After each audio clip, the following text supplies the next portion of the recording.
Welcome to God is in the Gift podcast. I'm Kai Clifford, and I'll be reading a lecture today from the Pathwork Guide series, a spiritual teaching that has greatly helped me, and they have 258 lectures. I first read in my last podcast the final lecture, which is so powerful, and even though it's the last one, I was strongly guided to read it, so please go back and listen to that. And let's go forward with the first lecture. It's called The Sea of Life, and I'll be reading it directly. Okay, let's go. Lecture 1, channeled in 1957. Greetings. I bring you God's blessings, my dear ones. From the wider perspective of the Spirit, human life appears as a tableau representing the form and substance of earthly life as a sea, an ocean on which each life is a boat. You often experience this analogy in dreams. The picture presents various aspects of life. The sea can be stormy, the sky grey, and then again, the sun will shine and the waters will be calm until the next storm comes along. And so it alternates until the journey reaches its destination. The destination is the firm land, the world of spirit, your true home. Thus, all depends on how well you can direct your life. One person is a trained, experienced, skillful captain, and as such is not afraid of danger. He directs his little boat well through the elements, and in the calm and good periods gathers strength for the next storm. Another gets nervous and loses inner control when a storm is brewing. Yet another is so scared that in his extreme fear, he does not steer his boat at all, but lets it drift through the storm of life and thus does not gain anything. You are aware, of course, that the atmospheric disturbances, thunderstorms, the hurricanes, the clouds that gather, are the tests that life brings to you. Human beings who have already been through some spiritual schooling and are a little more sensitive can use their intuition to recognize where their little boat is at a particular time. I would like to talk about the tests. There is hardly any group of people, be it a family or any other community, where at least one human soul will not be still so low in its development that the person becomes the plaything of the forces of darkness. This does not mean that he or she has to be an evil person. No. It is enough if such people do not accept the validity of certain spiritual laws in their lives, that they do not apply them to themselves, or that, in spite of certain very good qualities, they will not cultivate self-honesty. This alone is sufficient to become the plaything of the forces of darkness.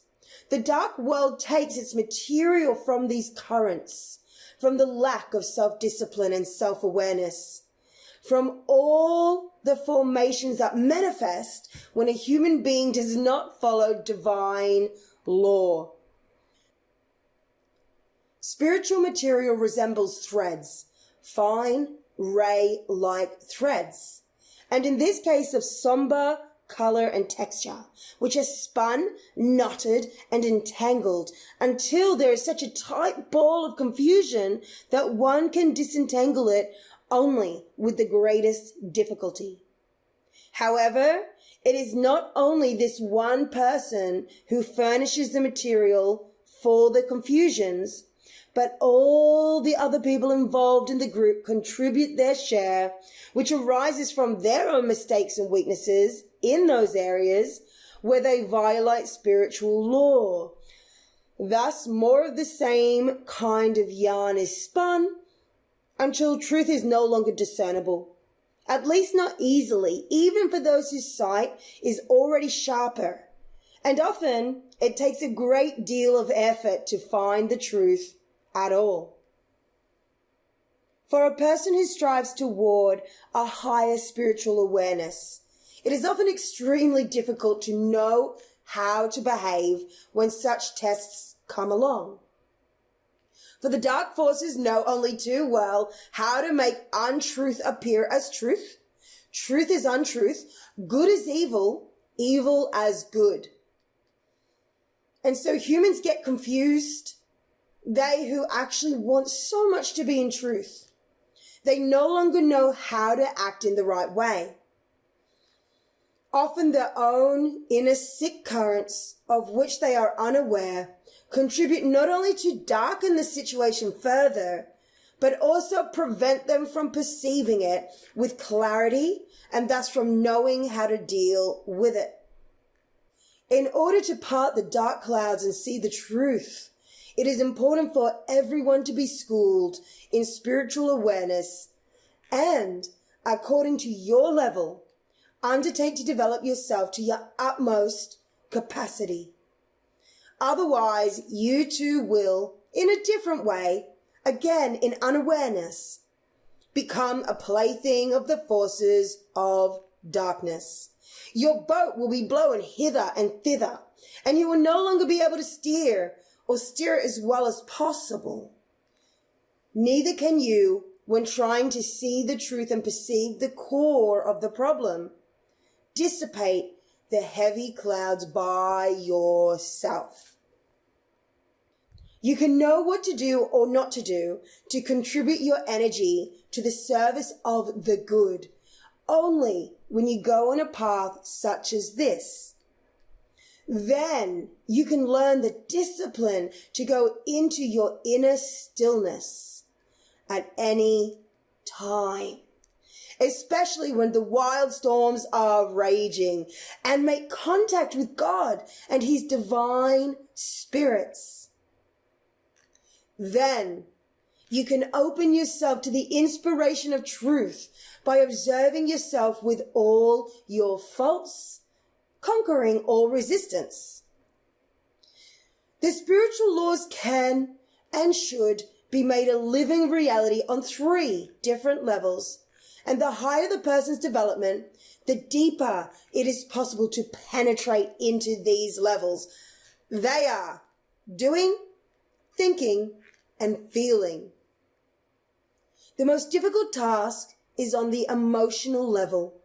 This is the highest level because, first of all, many feelings are unconscious, and you need work, willpower, and patience to make them conscious.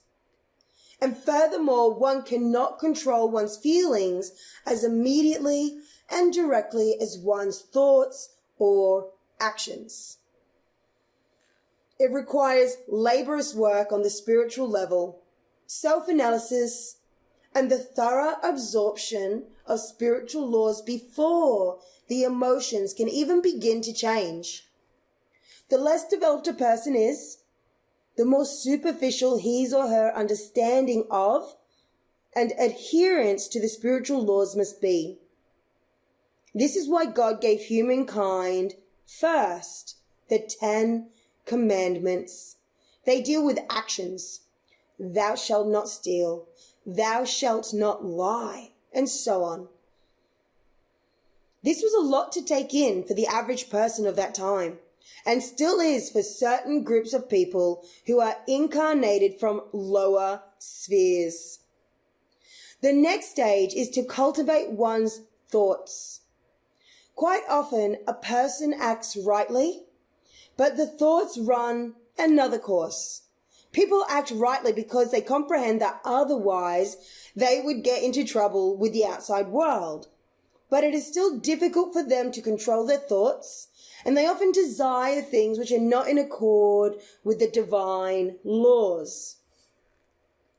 They have not yet understood that the impure thoughts and feelings must lead them into the same conflict within themselves, since all thoughts and feelings have a form and a substance in spirit, and thus bring about outer effects and chain reactions even though they are unable to perceive them as such right away. Such an overview requires a spiritual awareness that can come only through higher development.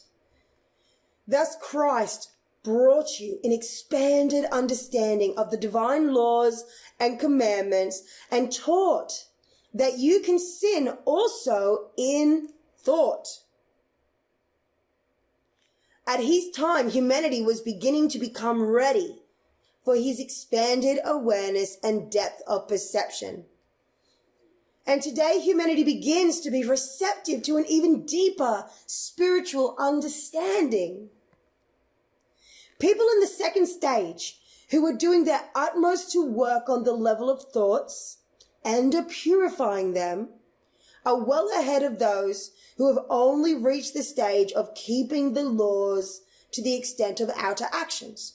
But you, my dear friends, must learn to reach deeper than that and come to your real feelings, to those which remain so often in the unconscious, which are so readily covered up by pretexts, and about which it is so easy to deceive yourselves, so as not to have to look at what is really there.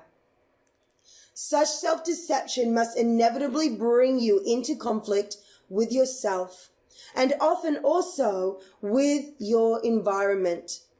This is so even if you refuse to acknowledge the true origin of the conflicts. It is difficult enough to purify one's thoughts.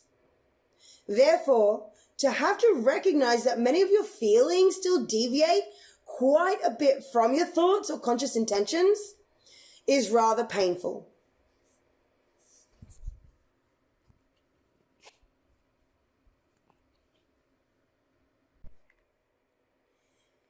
It's just this extra effort that God wants everybody to make. The last stage and deepening of consciousness is, of course, the most difficult to reach. This is the goal to which you all aspire. It is the true purification. Those who can bring their innermost feelings into their consciousness and are willing to recognize that these feelings do not always run parallel with what they have accepted as right in their thoughts, have already accomplished a great deal. If you work on this continuously until you slowly acquire mastery in it, you can penetrate not only into your own truth, but can then find at times of trial, in difficult situations, the core of truth. Then you can scatter the clouds. Then you can untangle the ball of threads knot by knot.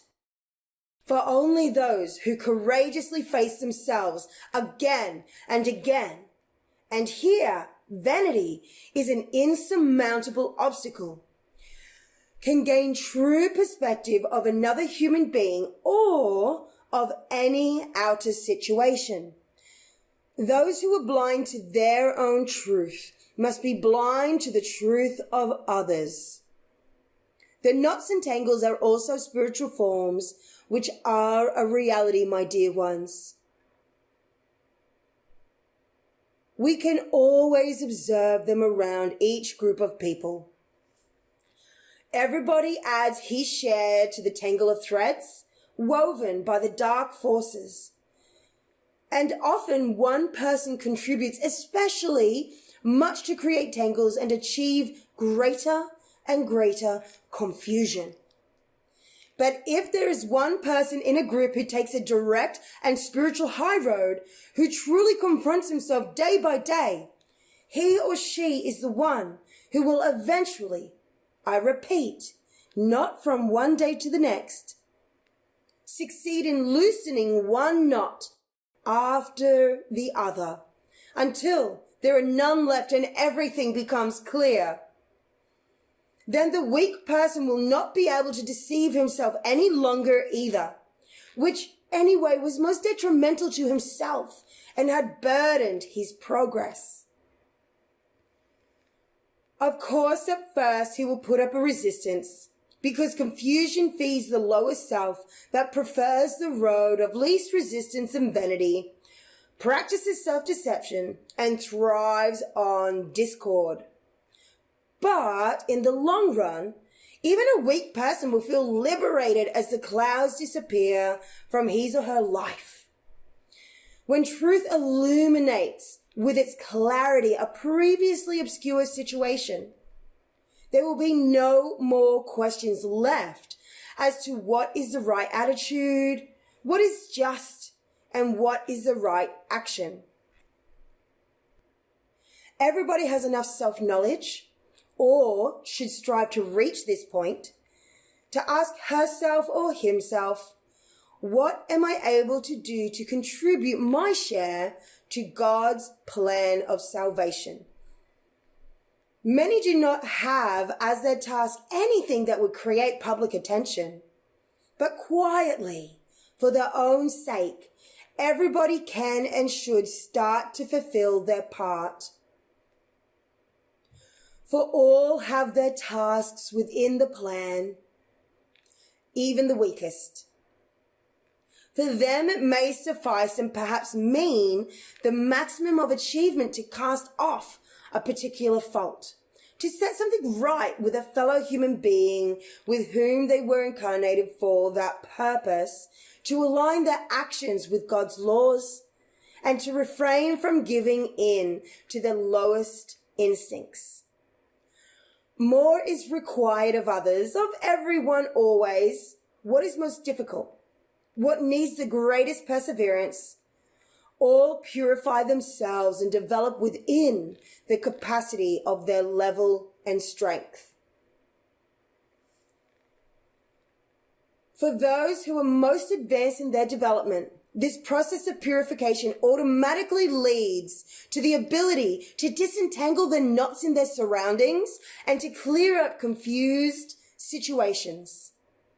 Thus, they accomplish something they were meant to do and contribute to God's plan of salvation, in which each act of cooperation counts so much.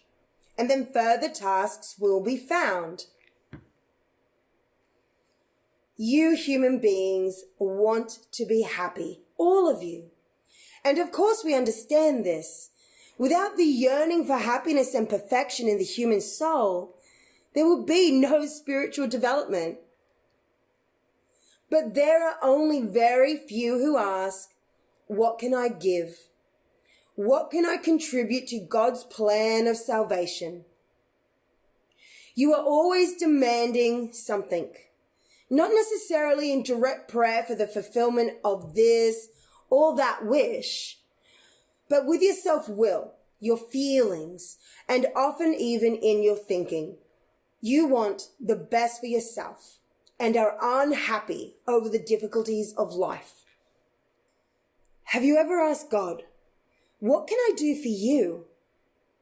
For those of you who claim their own happiness as the ultimate goal, which is usually the case even if you are not conscious of it, break the cycle of the living flow of energy, which is the basis of everything that is spiritual. And the moment this cycle is interrupted, it is also dead. Let us suppose that a particular wish of yours has been granted. If the good you have received has its ultimate goal in yourself, it cannot remain alive in you, and therefore your happiness will be of short duration.